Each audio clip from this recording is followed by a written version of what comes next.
म चाहिँ बिरामी भएर यस्तो भइरहेको फेरि चाहिँ औषधि खाएँ अनि ज्वरो आएको टाउको दुखेको हिजो बेलुकासम्म त सन्चै थियो एक्कासी बिहान कस्तो ज्वरो आएर अनि त्यहाँनिर छिटो छिटो राति सुत्ने बेला भयो मेकअप यहाँ लिपस्टिक लाउने रे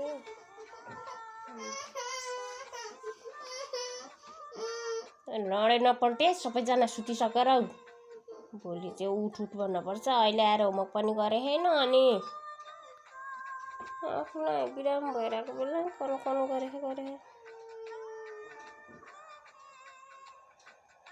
11 बज्नु आइसक्यो पहिले चाँडो सुत्ने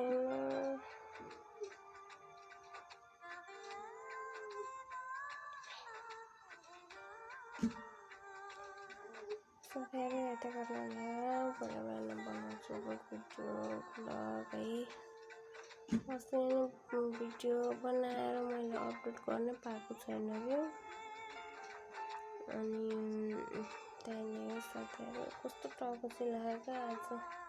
कपाल नकोरेको बेसार टाउको चिलाएको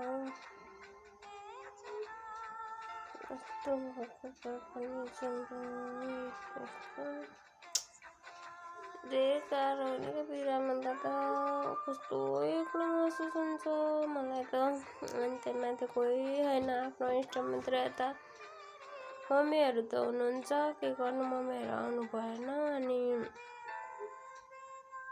अरू आफूसँग मिल्नेहरू सबै टाढा टाढा छन् अनि त्यसपछि त एक्लो महसुस हुन्छ मलाई त अनि आज ग्यास सकिनु परेको फेरि म बिरामी बनाउने अनि फेरि ग्यास नै सकिनु यतातिर पुरै कपाल झरेर यस्तो भइरहेको छ मेरो अनि औषध त लिइरहेको छ कि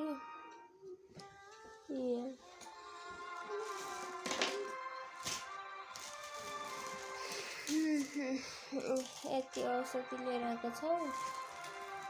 उता काम गर्ने ठाउँबाट किनेर पठाइदिएको रे यस्तो सिटामोलहरू यो खाएँ अघि अनि यो पनि खाएँ ग्यास्ट्रिकको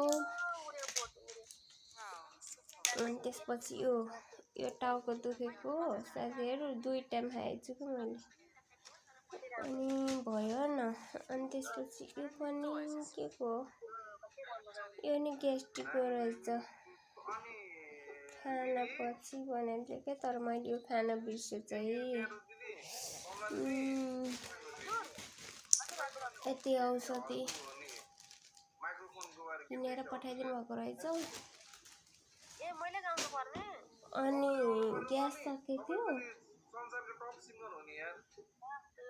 अनि ग्यास पनि ल्याइदिन्छु भन्नुभएको थियो अरे भाइहरूले अब उता पसलबाट आउँदाखेरि ढिलो भयो होला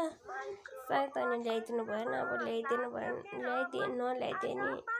अब भोलि मलाई निको हुन्छ नि त औषधि खाएपछि निको भएपछि म आफै गएर लिएर आउँछु अनि अघि दिदीले फोन गर्नुभएको थियो कि मेरो एउटा दिदी हुनुहुन्छ कि एकदम मिल्ने साथी हो तर मैले दिदी बनाएको हो मेरो आफ्नो दिदी नपर्ने टिकटकबाट भेटेर नातालाको दिदी हुनुहुन्छ क्या तनहुमा सन्जिता श्रेष्ठ उहाँहरू पनि श्रेष्ठ नै हुनुहुन्छ कि अनि उहाँ दिदीले चाहिँ ई सेवा चलाउँछ भने ई सेवा पठाऊ म पैसा हालिदिन्छु भन्नुभएको थियो होइन ब्याङ्कमा त छ सेलरी पनि आउने बेला भए भनेर भने अनि साथ सपोर्ट नदिने कोही पनि नभएको होइन मलाई साथ सपोर्ट दिने त धेरै हुनुहुन्छ होइन तर म आफै एक्लो महसुस गर्छु कि खै किन हो साथीहरू मलाई चाहिँ एकदम एक्लो महसुस हुन्छ पहिला त कसैको साथ सपोर्ट पाउने थिएन आफूले काम गर्न सक्यो भने आफूले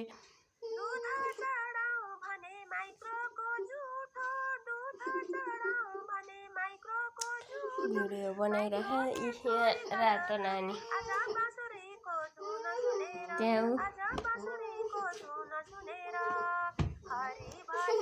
लिपस्टिक लाउन पाएन ल लगाउ त लिपस्टिक लाएर सुत ल छिटो ओछ्यानमा मुद्दैछ नि लिपस्टिक लाउने नजा म त भिडियोमै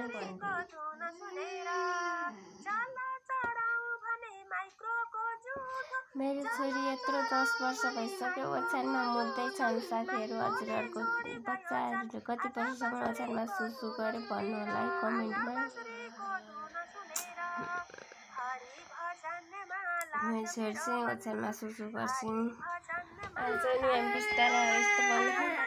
चुपै सबैजना सकेर लिपस्टिक लाउनु त्यहाँ लाएर बसेको त साथीहरू छोरीको पारा हेर्नु त त्यहाँ राति सुत्ने बेला भक्कै गरेको त्यस्तो मेकअप गरेर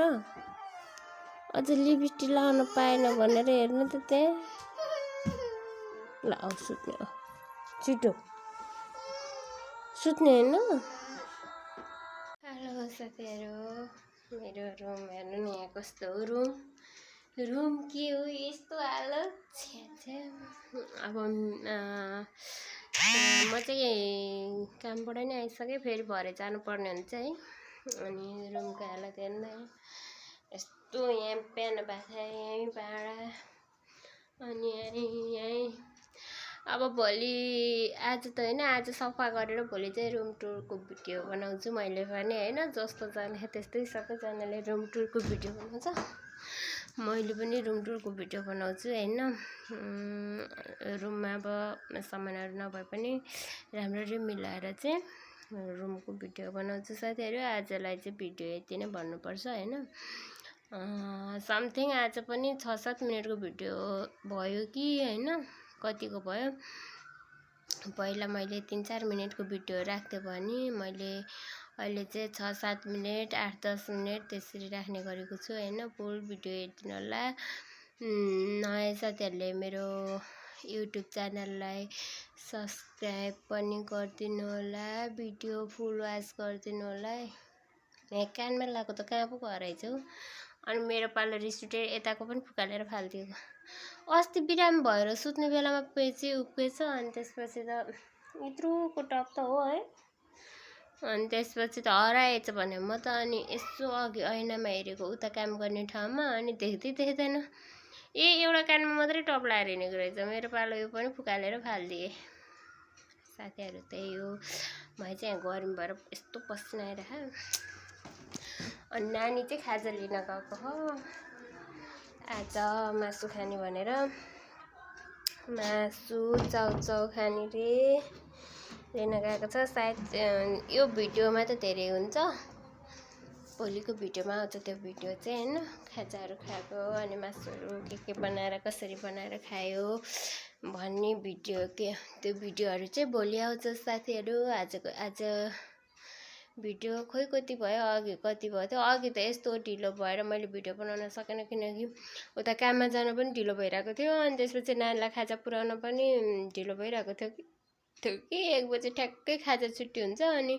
यहाँ भिडियो बनाउँदा त समथिङ 2-3 मिनटै बोल्नु पर्यो होइन बोल्दै जान लागेको थियो फेरि यस्तो भिडियो बनाउँदै जान लागेको थियो अनि फेरि लास्टै काम थियो नि त अनि अर्को मोबाइल लगेको अर्को मोबाइलमा सिम भएको त्यो मोबाइल बोक्छु नि त अनि अर्को मोबाइलबाट त हजुरहरूलाई पनि थाहा छ क्यामेरा राम्रो आउँदैन भिडियोहरू राम्रो आउँदैन भनेर अनि त्यही भएर मैले यो मोबाइल चाहिँ घरमै छोडेर गएको थियो त्यही भएर मैले भिडियो नबनाएको साथीहरू बाई बाई फुल वाचिङ।